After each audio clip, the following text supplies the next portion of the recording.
আসসালামু আলাইকুম প্রিয় ভাই ও আপুরা, যারা কোয়েল পাখি বাড়িতে পুষে ডিম খেতে চান তাদের সম্বন্ধে আমি একটি কথা বলবো যে আপনারা কোয়েল পাখির ডিম খেতে চাইলে অবশ্যই সেটা বাচ্চা কোয়েল পাখি নিয়ে বাড়িতে পুষবেন।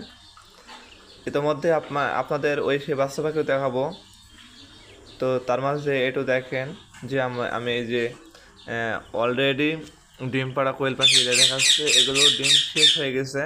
আমি কিনে এসেছি 60 টাকা পিস, কিন্তু একটা ডিম দিয়েছে, ডিম দিয়ে আর কোনো খোঁজ খবর নেই। তো ইতোমধ্যে আমার আরেক ভাই হ্যাসারি আছে, উনির কাছে ফোন দিলাম, বললাম ভাই এই মাঝে মাঝে একটা ডিম পাড়ে আর পারে না। তো উনি বললো ভাই ডিম খাওয়ার জন্য কখনো এই পাখি নেওয়া যাবে না, এগুলো ডিম শেষ পর্যায়ে বিক্রয় করে দিই আমরা। এই মাঝে মাঝে দু একটা ডিম দিয়ে আর ডিম দেবে না।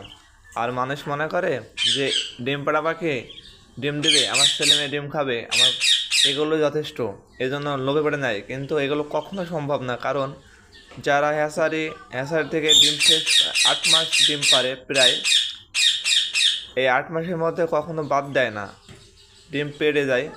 অলরেডি দু এক দিন হয়তো বাদ দিতে পারে। আর ডিমের সাইজগুলো অনেক মোটা মোটা হয়। যখন দেখবেন ডিম পাড়তে পারতে শেষ হয়ে গেছে, এদের এদের 8 মাস পর আর ডিম দিবে না, মাঝে মাঝে দু একটা ডিম দিবে। তো আমি কিনে এনেছি, ভুল করেছি, আপনারা কখনো ভুল কাজ করবেন না।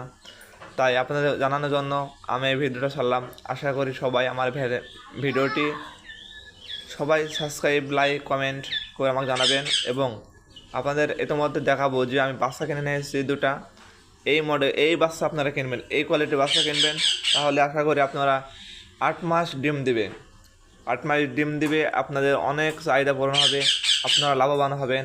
এবং এনাকে ভুট্টার গুঁড়া খাবার খাওয়াবেন, নারিশ 1 ফিট হালকা, এর সঙ্গে মিল দিয়ে খাবেন, ইনশাল্লাহ ডিম বড় বড় পাবেন এবং সুস্থ হবেন। তো আজ এই পর্যন্ত শেষ। আসসালামু আলাইকুম।